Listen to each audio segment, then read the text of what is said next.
民众党桃园市长参选人赖香玲今仔日伫监察院门口召开记者会，已认为德科管理局无积极处理林志坚的论文，敢有侵害到德科的权益，希望监察院会当介入调查。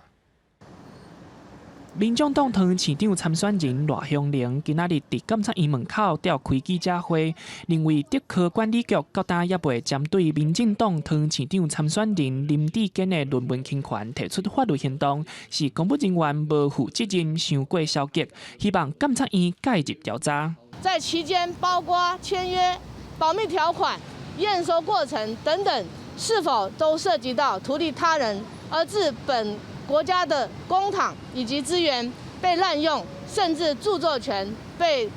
侵占的问题哈，所以我想我今天到监察院会递检举函。赖香玲认为，伫中华大学教授何立行的声明内底，会使看到林志坚使用政府研究案的资料，敢若合情合理，并无合法。贺教授埋了一个伏笔，他说啊，这样子做法呢，大家认为是合情合理。 他不敢讲说合法，为什么？因为他已经违反了他的招标约定的8条第5项，这个是有损害赔偿的问题。合约内底有写，若无经过德科管理局的同意，中华大学是袂当将资料予其他的人知影。赖香玲希望政府机关爱站出来维护国家利益。监察院表示，已经收到订正批，刷落来会照定时申办。记者林书豪、曾派文台北报道。